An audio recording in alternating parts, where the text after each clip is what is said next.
When I was 13, I was presented with New Testament and Psalms by my school. One or two of my friends made a big show and tore them apart, but whilst I may not have read it initially, I thought enough of it to keep it on my shelf gathering dust. So the truth is, I visited a church because a girl I liked attended there. I didn't go looking for God, but I had a strong sense that I needed something, and in the coming weeks I became a believer in Jesus Christ.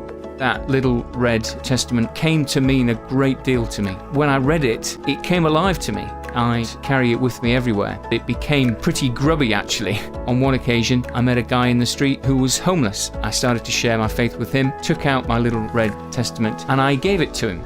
I've wondered over the years if it came to mean as much to him as it had meant to me. If I ever met that man now, the first question, of course, I would ask him was, did you read that little red book, and did you believe what it said? I left home at 17. I just went wild. Everything that had a don't, I was just determined to try it. I earned a lot of money. I travelled. I worked hard. I played hard. I could not stop drinking. I'd entered early phases of chronic alcoholism, propped up by cocaine. I ended up in hospital, incredibly unwell, and I opened the drawer to read something, and all that was in there was a Bible. I was an ardent atheist. I was just flicking through the pages. The words that actually caught my eye were a sinful woman, and I started to read the story of a lady. I saw myself on the pages. Jesus knew everything about her, and yet he forgave her. And I got on my knees, I wept, and I asked to be forgiven. That was the beginning of my whole new life. I've never wanted a drop of alcohol or taken a single illicit drug, and I'm so aware that is a gift of God. I was a dead person walking, and God just breathed life into me. I woke up in a police cell, wondering how I'd got there. They said, we're arresting you on suspicion of murder. And I'm thinking, this is some sort of joke.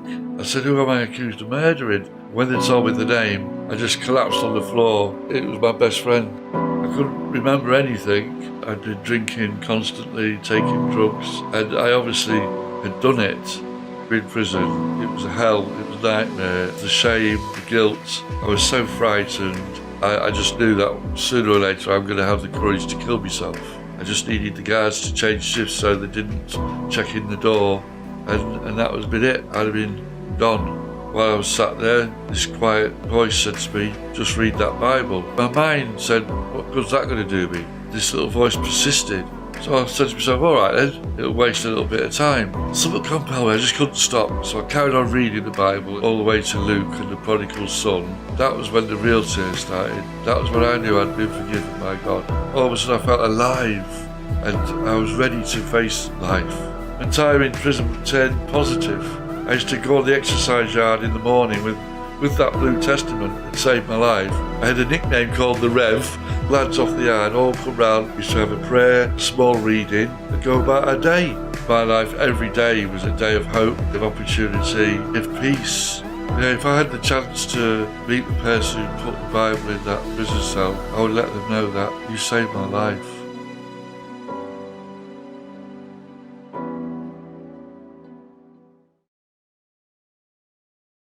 Today my life is unrecognisable from the lost soul that I was in that prison cell who came across the Bible that saved my life.